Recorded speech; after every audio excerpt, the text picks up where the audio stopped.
I stood there with a damn pie in my hands like it meant something. A few weeks before Christmas, I drove 3 hours and 20 minutes from Milwaukee to Peoria for Tessa's family's early Christmas. Her mom, Brenda, calls it tradition.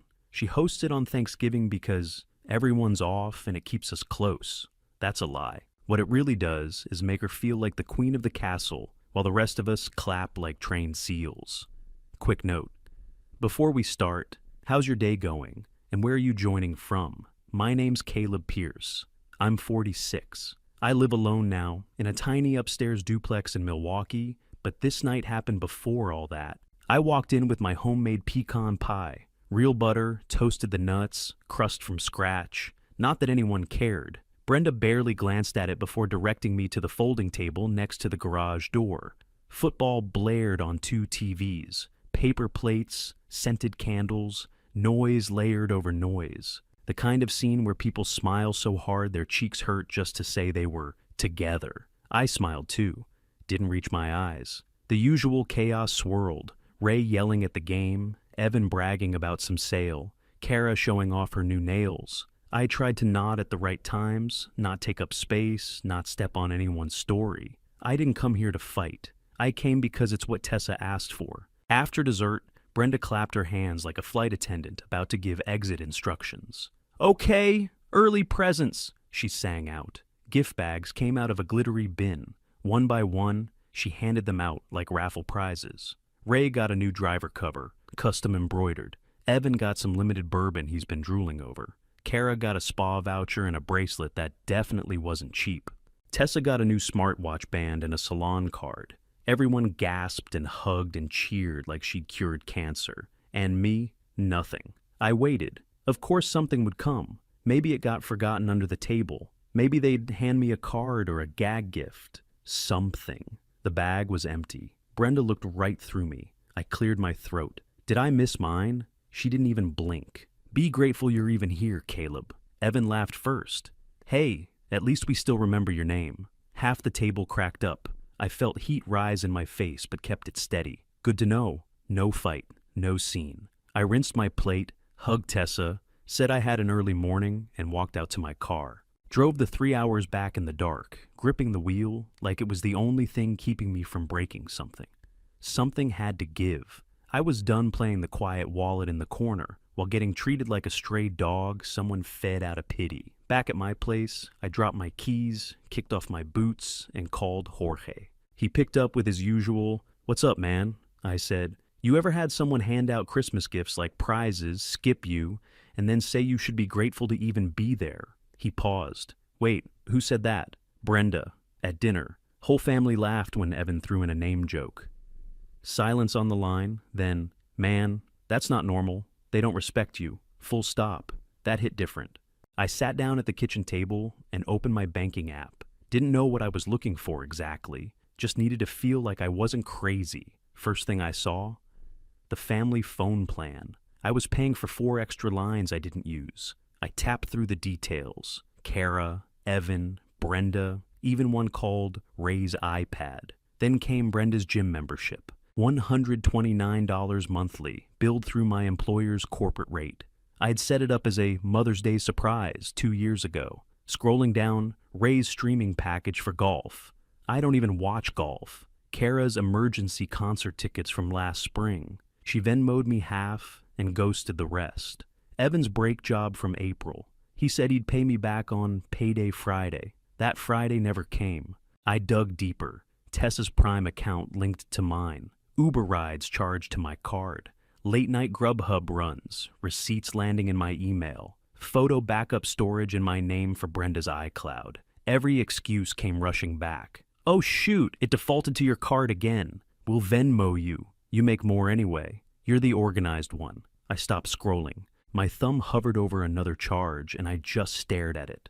I wasn't their safety net. I was their invisible ATM. I opened a spreadsheet, labeled the first tab, recurring, then one time, then favors. Every charge got a date, a vendor, what it was, who asked, how they asked, and whether they paid back. I color-coded by family member. An hour passed, then 2. The total crossed 22,000.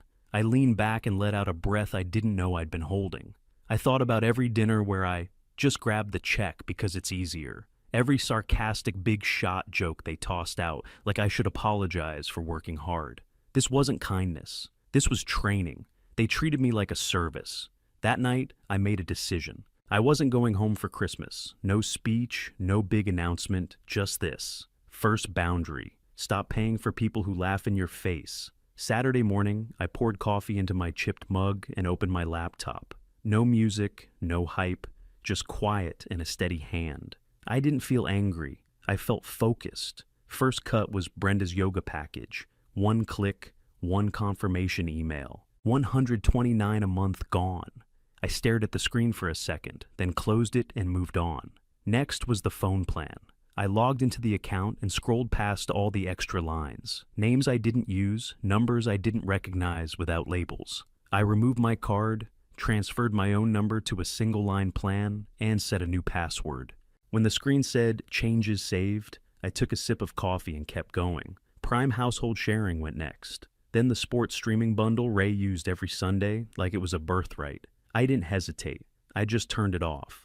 I switched autopay on 2 credit cards to a different bank. Closed the joint account Tessa barely touched, unless her family needed surprises. Updated my payroll deposit so nothing bounced back to the old setup.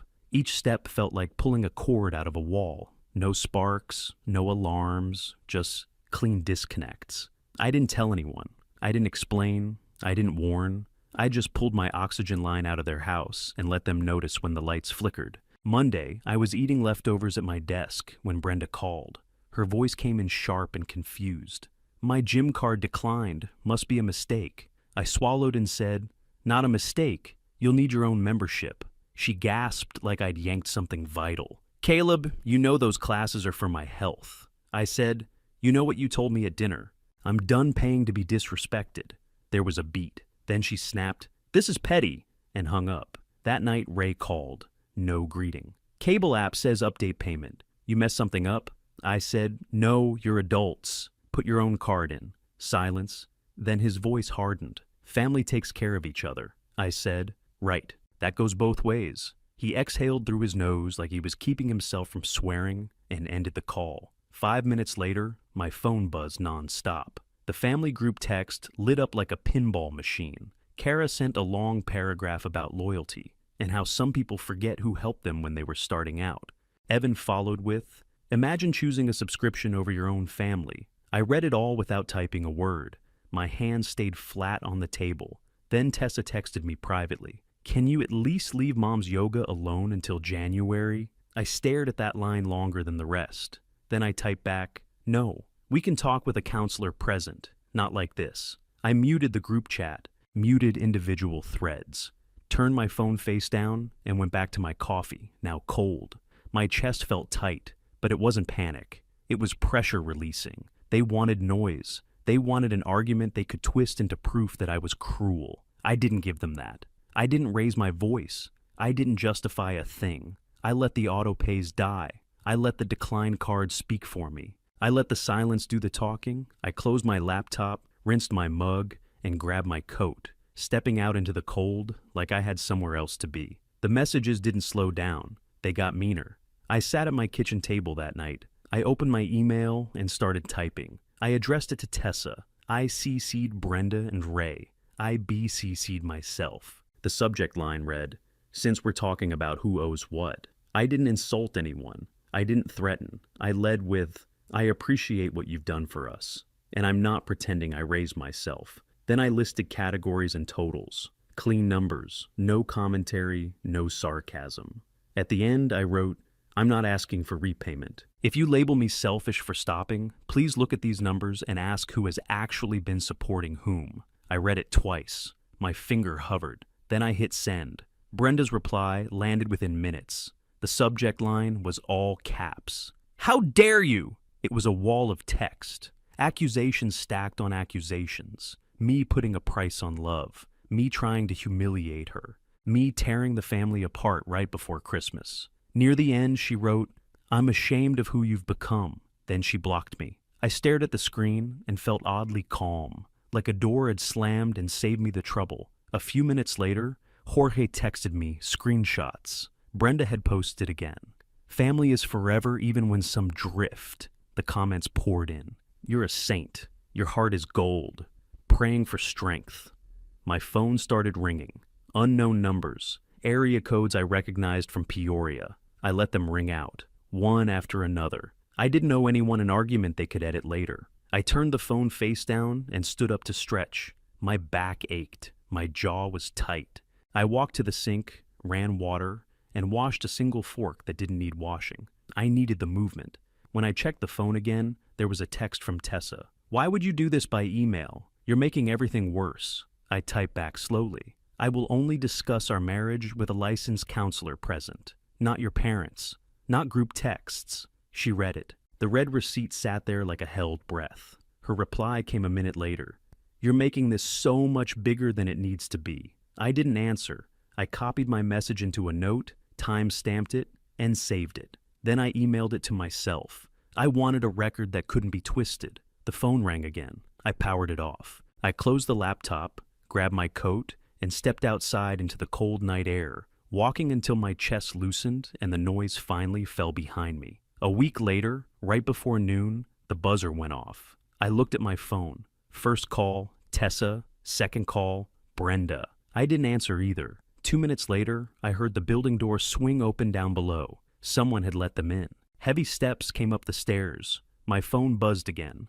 Tessa this time, then a knock, then the voice. Caleb, honey, open up, Brenda chirped. We brought you something. Let's talk before Christmas. Her voice was syrupy, too loud, meant for the neighbors as much as for me. I didn't move from behind the door. I'm not opening this. You need to leave. Silence for a second. Then her tone dropped like a switch flipped. We drove all this way. The least you can do is show respect, Brenda snapped, pounding the door with the side of her fist. Ray jumped in. We're not doing this through a door. Open it, Caleb.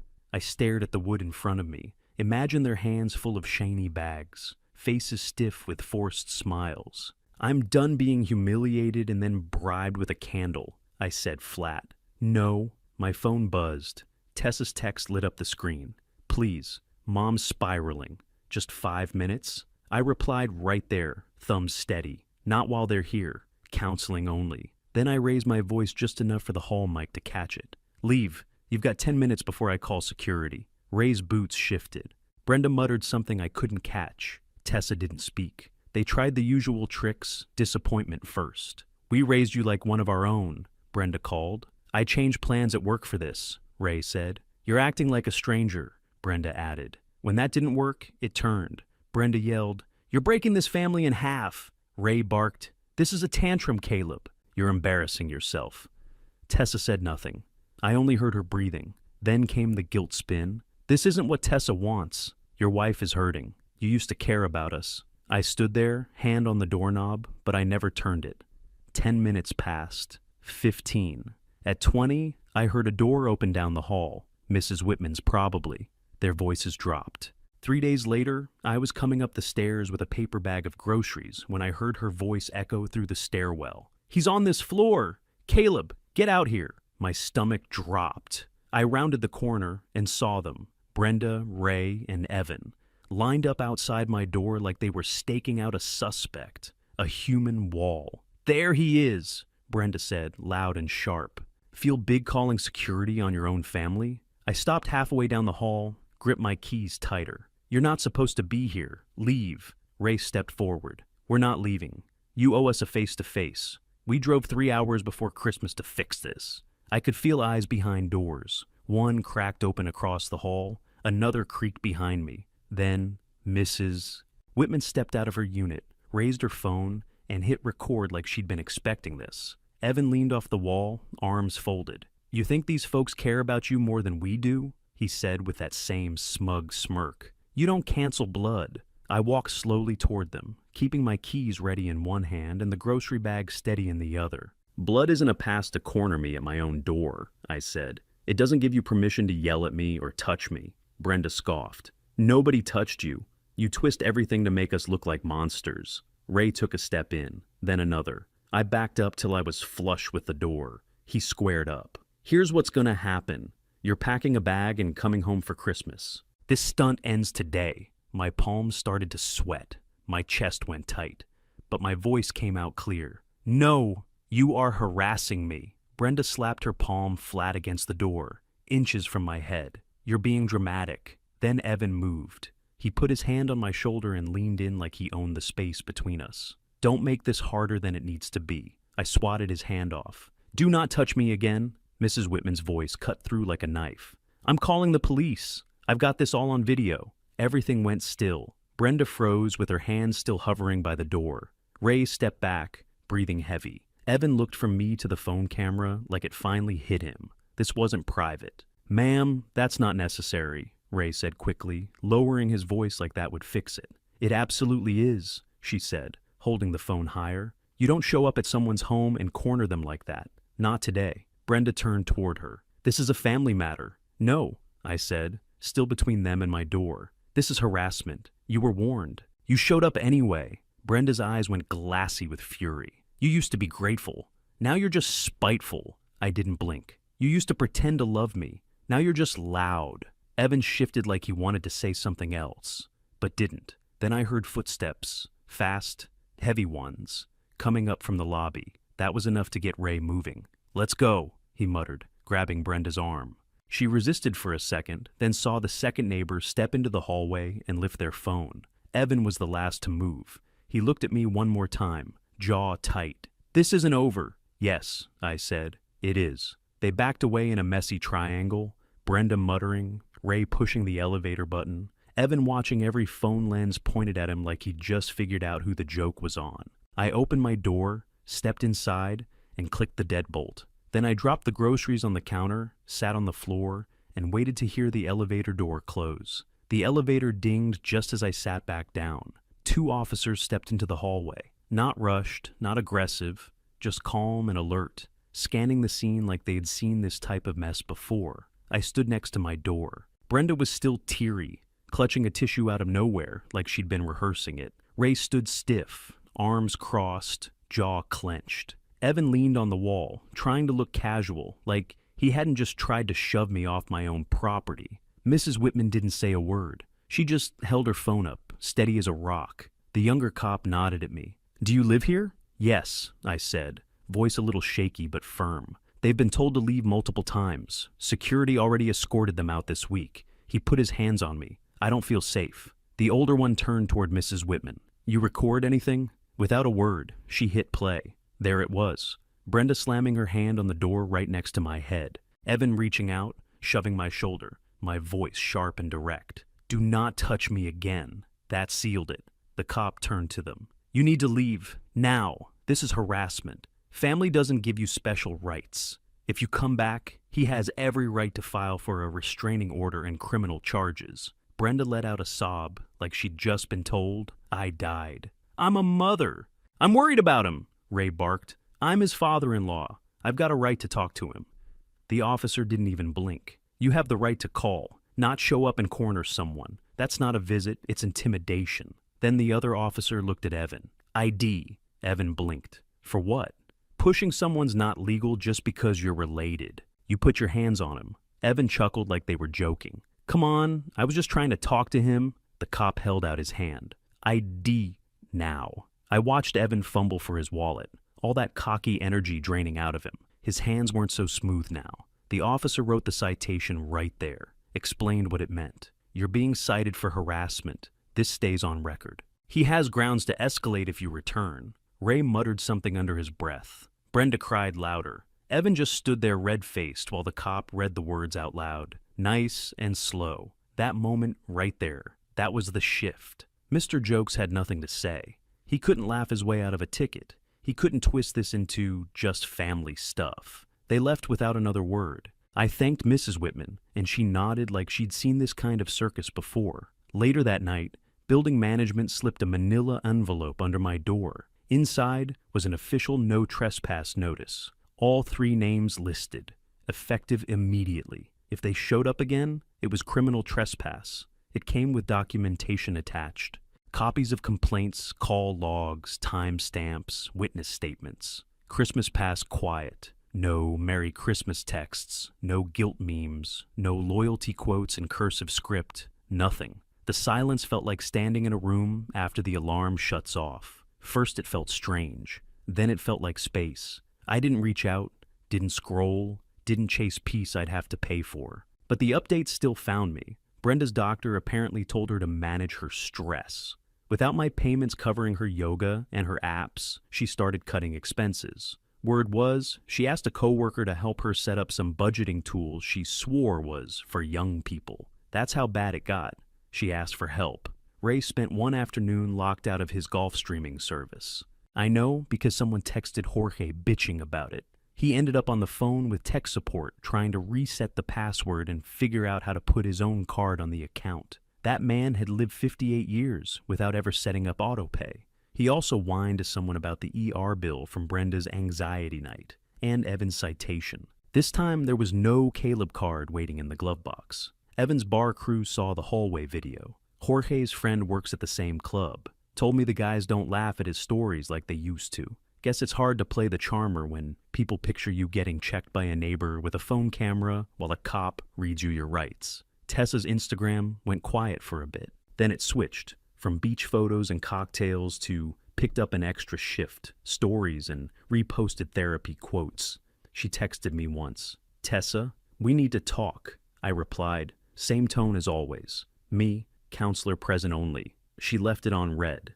I didn't wait for her to get it together. I called a lawyer, Lydia Cho, young, sharp, didn't blink once while I laid out the mess. We separated finances first. I moved my direct deposit to a new bank, closed all joint credit cards, froze the one she always forgot to tell me she used. Lydia helped me draft a post-nuptial agreement, mandatory therapy, financial boundaries, no third-party charges, no family access to anything, accounts, devices, nothing. If she refused to sign, it would auto-convert into legal separation paperwork after 45 days.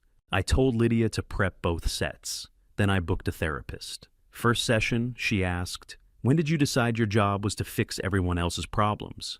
I didn't have a date for her. I just said, "I have a spreadsheet." She blinked, then nodded, like that said everything.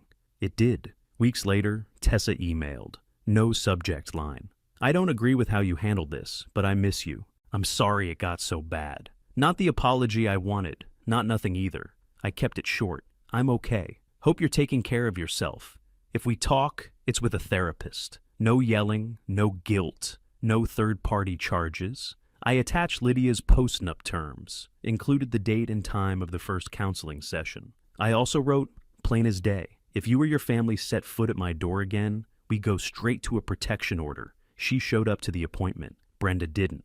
That told me everything I needed to know. The counselor didn't play referee. She set ground rules. No talking over each other. No, but what abouts. Tessa started to say, "You know Mom's classes keep her sane." I cut in, steady. I'm not her sponsor. I let the words sit there, watch them land. No anger, just facts. Measured revenge looked like this. Evan's harassment citation showed up on the golf club's background check. He lost his spot on the committee. Apparently there was a vote. Not even close. That hallway video, Brenda's women's group shared it in a private chat. Turns out the saintly matriarch routine doesn't hold up when you're caught slapping your hand on someone's door like a cop in a drug bust. Ray learned how to enter payment info manually after getting locked out of 3 services in one day. Took him an hour on hold. No backup credit card in sight. And me? I didn't post a thing. I didn't forward the video. I never had to. I rebuilt my life from the ground up. One bank, locked accounts, 2-factor everything, no shared logins, no silent charges from people who think being related is a blank check. I installed a new deadbolt. I don't open it for surprise visits. I spend holidays with people who don't make me earn my seat. If you're wondering whether the marriage survives, truth is, I don't know. We're in counseling. She signed the post-nup. We live apart. If she holds the line with her parents, maybe we build something quiet and honest. If not, the papers are ready. What I know for sure is I'm not the family wallet they pass around while mocking me on the porch. I don't measure myself by how useful I am to people who say, "Be grateful you're here." I measure myself by how steady I am when I say no. And I will tell you this man to man. Family isn't a hall pass for disrespect. Boundaries aren't betrayal. They're how you stop paying for the privilege of being insulted.